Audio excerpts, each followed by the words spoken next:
In the future, when the city considers projects, including new construction, reconstruction, rehabilitation, a review of complete streets opportunities, again, another key word, into every project due to cost and top, I mean, they basically go on to say, we might not, but we're gonna try. We're going to try to put it in every project. Right. Every project, Yep. no matter what. You know, this sounds a lot. I mean, maybe it's deja vu. I mean, I'll give you that. But maybe you can refresh my memory. This sounds a lot like the transit-oriented development stuff that we've been talking about with the chain of command and all the extra groups that seem to just pop up out of nowhere that are advocating for this. And it's probably part of why they include transit in this.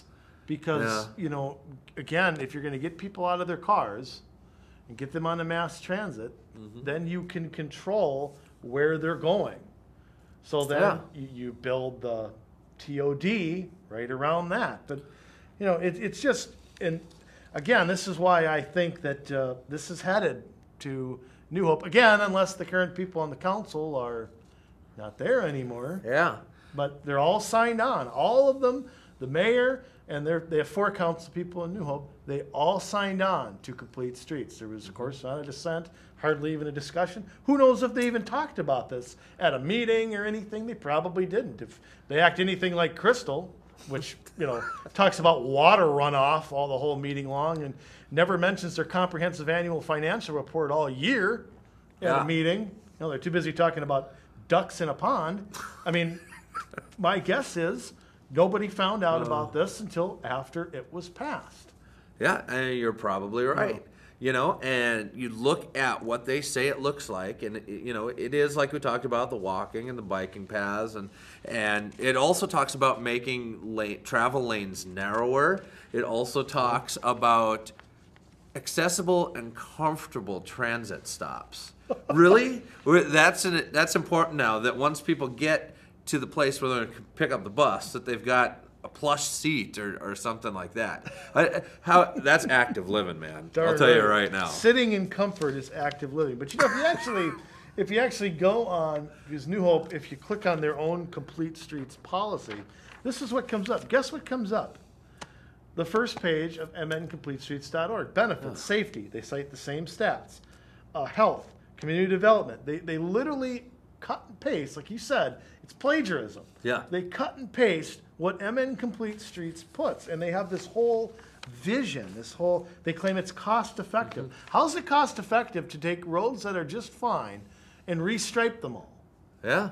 Well, what's cost effective about that? Nothing. And I think it's worse than plagiarism. I think it's ventriloquism.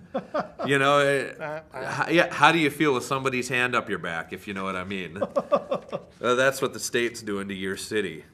So it's ridiculous to think that they're coming up with this on their own and that this is what's best for your city. Because they're not taking it on a city-by-city basis. They're making a blanket statement of every city in the state and saying, here's what we think is best for your city. Right, and on New Hope, they even basically admit that they are going to take information from all of these groups. Safe Routes to Schools, American Association of State Highways, MnDOT, Institution of Transportation Engineers, Public Right-of-Way Accessibility Guidelines, National Complete Streets Coalition. They basically say, we're going to use these resources, we're going to talk to these people, and whatever they basically suggest or push is what we want to do. And there's a number of options. Special bus lanes. Where in New Hope do we need a special bus lane? In front of the school? Yeah, don't they have one?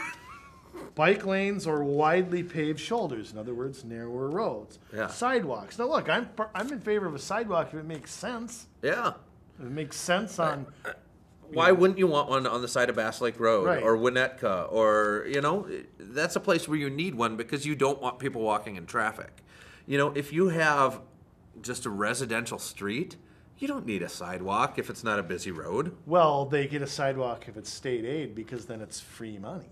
Remember, it's free money. But look, they also advocate other things, more median islands, narrower roads they call road diets. Road diets. Yeah, stop feeding that road. More roundabouts, things like that. Again, it's not an accident that these things are popping up everywhere. It's But it also says in the New Hope paperwork that all the streets and trail projects will be operated by federal, state, Hennepin County, Three Rivers Park District, Met Council, including private roads. Really? Including private roads. So roads that a person owns. So they've ceded authority to a higher up. Yeah, if you So have then, a private New Hope, road. don't you whine and complain about the state or anything doing anything. I don't want to hear their mayor or anybody in that council whine and bitch and moan about the state. If you're going to cede to this, then quit your whining. All right, there. I complain. Now, I'm sick and tired. Every time you turn in a council meeting, all they do is whine about state funding, local government aid. Well, here you are taking the free money. Quit taking their money. Decide something for yourself. Do what we elected you to do.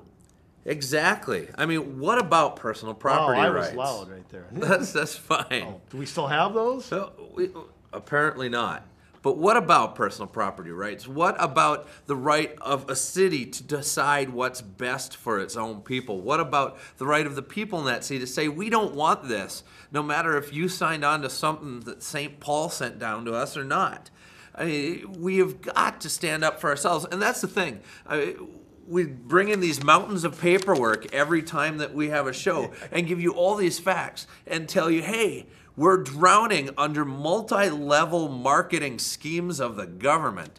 That's a great thing. I think that we need to start addressing these multi-level marketing schemes because MLMS. Yeah, we just came up with a new thing. That's MLMS. exactly what they are. And so we need to tell them no. No, no, no. We have a chance to fight this back, but only if we do it now. We're starting to learn about this stuff, and we need to stand up, and we need to make our voices heard, and we need to make our opinions known. Because if we don't, it's over. And they do this stuff, and our property rights are gone, and what's left of them? Any semblance of a liberty and freedom. It comes down to liberty and freedom. And I'll tell you what. One last thing about New Hope. We only got a couple minutes left, but they have a whole implementation plan. I mean, this is this is right out in the open. I mean, this isn't a conspiracy. Conspiracy's done in the basement of a bar. I mean, city policies are staff training, adopting design standards, which is where the planning commission comes in. Consider amendments to the city code. I mean, look for city code reform, not the kind we want, but implement performance measures and evaluation. What do you want to bet those things support whatever they want? Somehow they create standards that just bolster their arguments. Work with other jurisdictions. Again, the same old stuff. Apply for grants. You know what grants are? They're tax dollars. All that is your tax money under a different name. It's free money. Yeah, apply for a grant. Hey, it's Hennepin not coming County. from a foundation of a deceased donor. It's coming from us. You want a grant from Hennepin County, they're going to demand you do what they want. Yeah. Bang. That's this right here. Capital Investment Program, another funding source, another slush fund that local governments use. So, I mean, watch for stuff like this. I mean, this is how they're going to do this stuff. They got maps on here. I mean, you can't really see them well on TV, but there's maps of target areas, areas that are already done in their minds. Yeah. So, chances are your city, your 2030 plan, no matter what city you live in, you've got to have a 2030 plan, especially if you're in the metro region. And chances are they've got something or something like this. They might not call it complete streets, but, it'll be whatever you said, all the alphabet soup that we already and chances are it's going to be, look at this. It's the same language over and over and over. And we've seen it with this. We've seen it with transit. We've seen it with some of the environmental things when we've been looking at some of the Three Rivers Park stuff. Yep. Our cities are becoming cookie cutouts. It's like... While they complain about local decision making, yet they readily agree to all this. Well, I'll tell you what. You and I can talk, we could talk all week about this stuff, but the time is running out again. I want to encourage you to, go to our YouTube channel and watch our previous shows. Go to the 2030 plans, go to your city, ask about this. Do your due diligence as a city, or we're going to lose what our cities are. Cities will be unrecognizable in 15 or 20 years if you don't stand up and do something about it. For Jason, Andrew Richter, The Television Show, episode 126 in the can. We'll see you next time.